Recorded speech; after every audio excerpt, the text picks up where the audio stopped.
Consciousness consists of two primary functions. There's concentration and awareness. Mindfulness, also known as self-observation or vigilance or watchfulness or self-remembering, is the active engagement of conscious awareness from moment to moment. So it's a dynamic function of the mind. Awareness is a broad term that includes, but is not exclusive to, mental functions like concentration and some kinds of thoughts. So awareness is more spatial. So it takes into consideration the who and the what, where, how, why, when of given situations.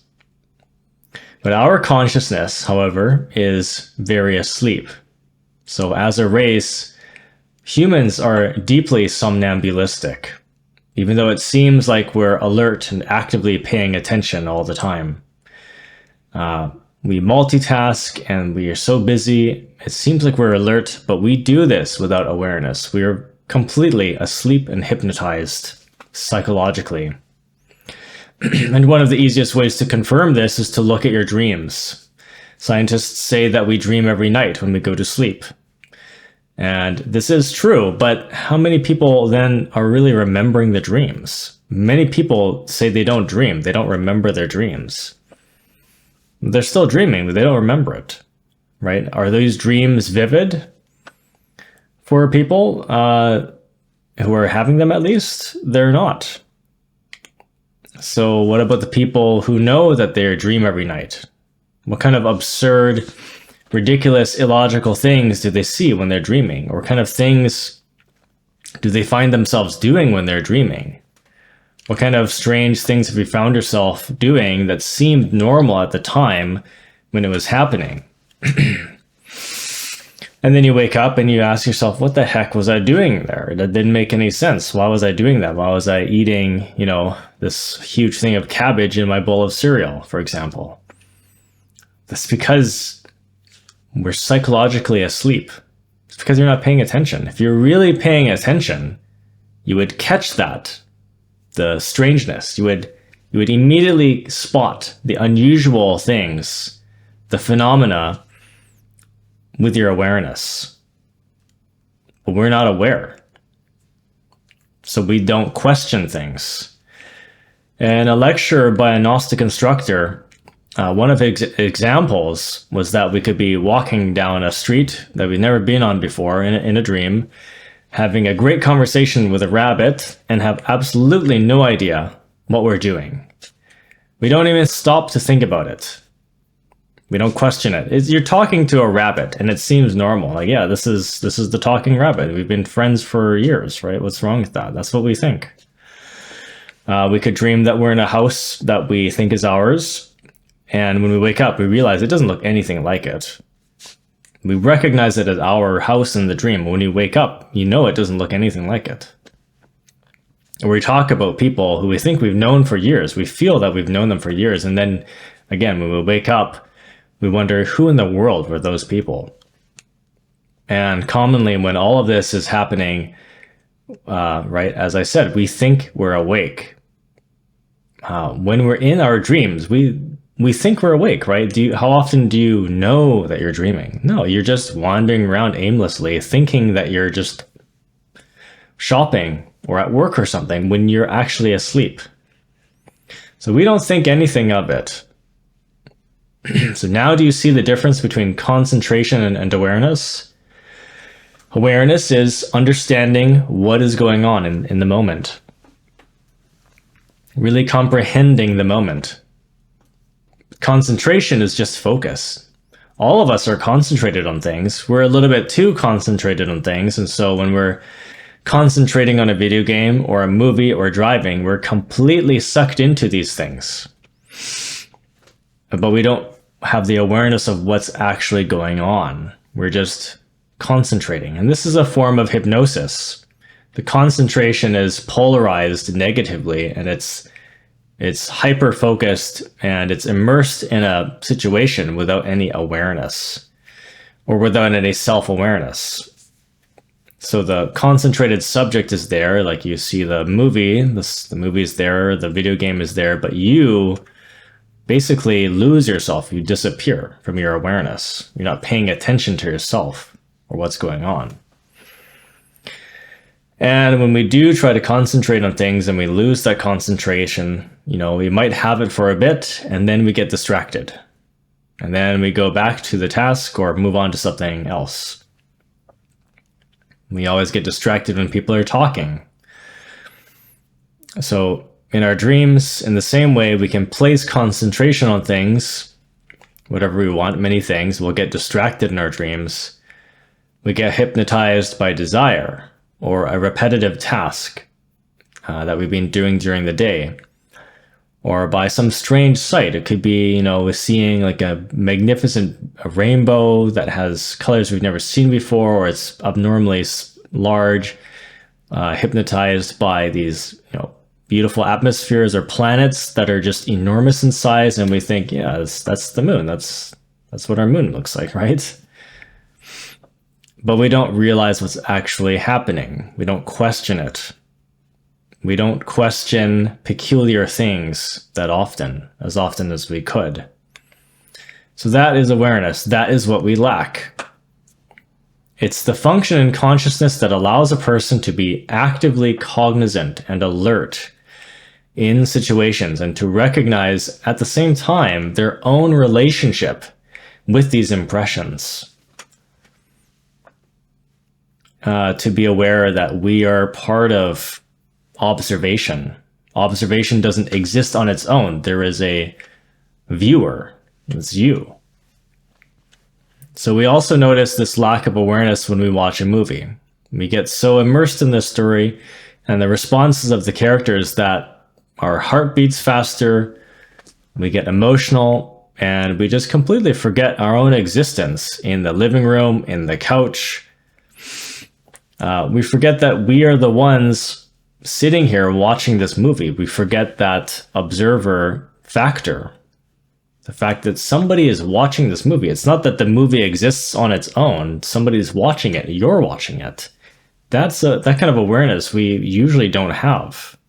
Same thing with a conversation. You talk to somebody and you get so focused on them, their facial features and what they're saying to you, and you forget that you're, like in this interaction with this person. Or we just get way too caught up in some superficial things like, or simple things like the way that we're standing or the way that we sound. And we're not really aware that, like where we're standing or what time of day it is, or if we're even in the right city. So we become the movie, we become the situation. And unfortunately, there are many people who give up on meditation years down the road because they can't seem to get anything out of it. And this is almost always due to the fact that they're not training themselves in this, right mindfulness and cognizance during the day. Because really, mindfulness in its full practice properly, is something that we should just be able to naturally maintain constantly. It should be a moment-to-moment continuity. There is no sense in sitting down for 10 minutes a day or whatever it is and just practicing this mindfulness and just practice, getting used to being aware of your body and the sensations and what you're seeing. There's no sense in that because that's not how the mind works. That's not how consciousness works. Consciousness doesn't activate itself for 10 minutes a day and then deactivate and do things mechanically. At least it shouldn't, right? If you were behaving mechanically, then that means that we're just part of this animal nature. It's instinct. But the real consciousness is not instinct. Consciousness has an active awareness to it, and it must be trained to be able to experience that.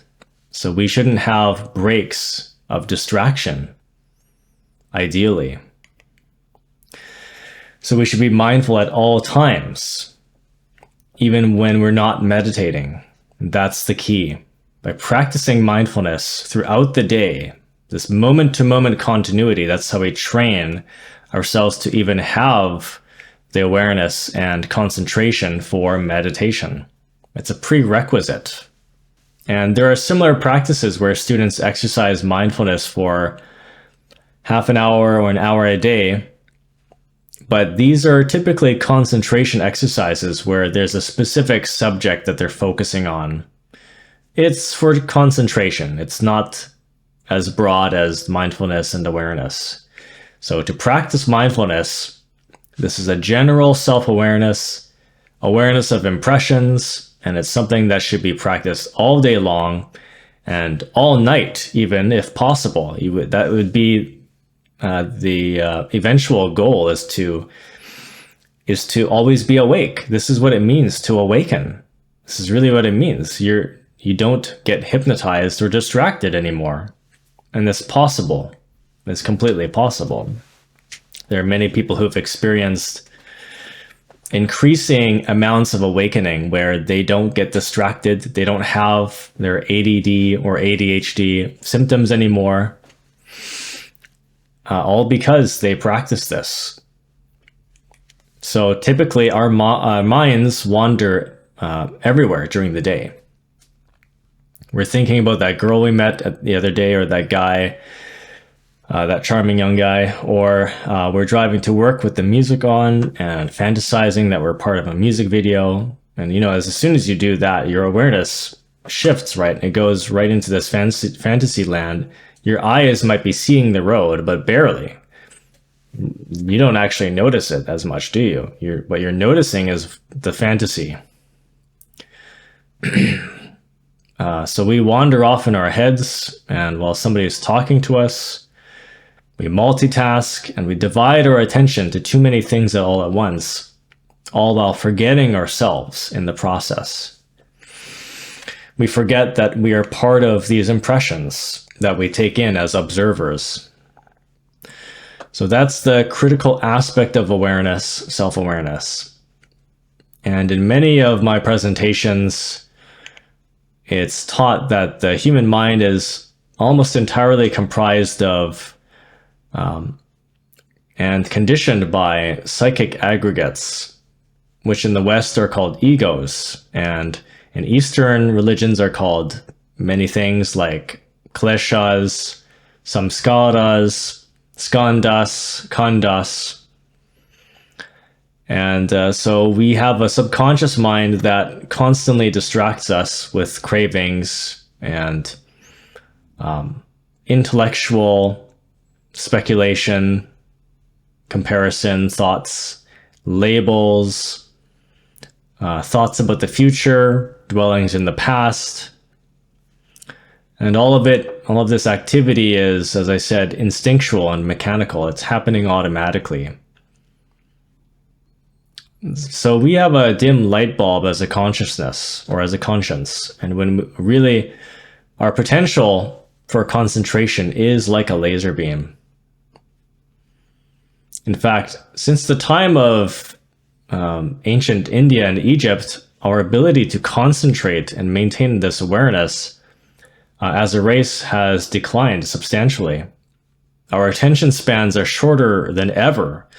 And that's part of the reason why songs on the radio are cut off a few seconds early.